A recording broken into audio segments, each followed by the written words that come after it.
രാവിലെ തന്നെ എരുന്തുകാരൻ വന്നിട്ടുണ്ടായിരുന്നു കേട്ടോ. അപ്പോൾ ഞാൻ അമ്മനോട് പറഞ്ഞ് എരുന്ത് വാങ്ങട്ടേന്ന്. അപ്പോൾ എനിക്ക് അച്ഛൻ പൈസയൊക്കെ തന്നിട്ടുണ്ട്. അപ്പോൾ നമ്മൾ എരുന്ത് വാങ്ങിക്കാൻ വേണ്ടി പോവാണ്. അപ്പോൾ ആ ചേട്ടൻ ഇങ്ങനെ കുറേ വർത്തനൊക്കെ ചോദിക്കാം കേട്ടോ. ഞാൻ എന്നെ കണ്ടപ്പോൾ എന്താ ഏതാണെന്നൊക്കെ ചോദിക്കായിരുന്നു. ഞങ്ങൾ ഇവിടെ ഉണ്ടാവില്ല.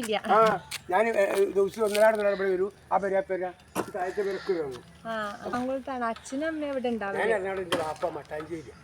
ഞങ്ങൾ പെരുമ്പാവൂര്.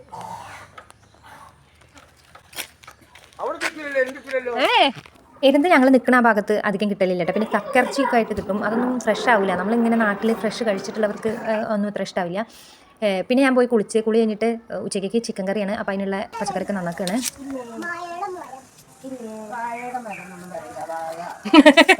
വാഴയുടെ മരോ? ചിക്കൻ കറിയിലേക്കുള്ള ഉരുളക്കിഴങ്ങും ഉള്ളിയൊക്കെയാണ് നന്നാക്കിക്കൊണ്ടിരിക്കുന്നത്. ഇവിടെ ചിക്കൻ കറി വയ്ക്കുമ്പോൾ ഉരുളക്കിഴങ്ങൊക്കെ കിട്ടും. ഞാനങ്ങനെ ഉരുളക്കിഴങ്ങൊന്നും ഇടലില്ല. പിന്നെ അമ്മ എരുന്ത് തോട്ടുകറി വെച്ചിട്ടുണ്ടായിരുന്നു. എനിക്ക് നല്ല ഇഷ്ടമാണ്. ആദ്യം ഇഷ്ടമില്ലായിരുന്നു. കല്യാണം കഴിഞ്ഞതിന് ശേഷമാണ് ഇതൊക്കെ ഇഷ്ടമായത്. അത് കഴിഞ്ഞിട്ട് നമ്മൾ കിലുവിന് ഒരു പഴം കൊടുക്കാൻ വേണ്ടിയിട്ട് ഇറങ്ങിക്കുകയാണ്. പഴം പുഴുങ്ങിയൊന്നും കഴിക്കാൻ മടിയാണ്. അപ്പോൾ ഇവിടെ ഇങ്ങനെ പറമ്പിൽ അതും ഇതും കാട്ടി കൊടുത്തിട്ടൊക്കെ എന്നെ കുറച്ചൊക്കെ കണ്ട് കഴിച്ചോളും. അപ്പോൾ ഞങ്ങളെ പറമ്പിൻ്റെ ഏറ്റവും സൈഡിലായിട്ടൊരു മുളങ്കാടുണ്ട്. അതിൽ നിറച്ചും പക്ഷികളുണ്ട്. കാണിച്ചു തരാം. കണ്ടോ കിളികളെ കണ്ടോ? ഞാൻ പേരിട്ടോട്ടെ.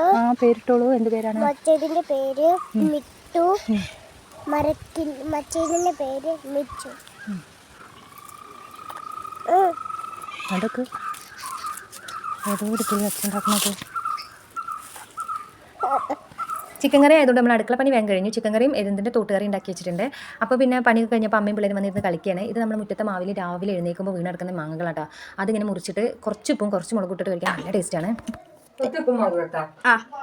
സാധാരണ ഈ മാവിൻ്റെ മാങ്ങ ഞങ്ങൾക്ക് അങ്ങനെ കിട്ടലില്ല കേട്ടോ. നമ്മൾ തലേന്ന് വന്ന് പിറ്റേന്ന് പോകുമ്പോൾ കൊണ്ടുപോകാനും അങ്ങനെ പെട്ടെന്ന് മറന്നു പോകും. പക്ഷേ ഇപ്രാവശ്യം നമുക്ക് അവിടെ ഫ്ലാറ്റിൽ പെയിൻ്റ് അടി ആയതുകൊണ്ട് ഇവിടെ ഒരാഴ്ചയും കൂടെ നിൽക്കാൻ പറ്റിയതുകൊണ്ട് ഇഷ്ടം പോലെ മാങ്ങ ഞാൻ പറ്റി.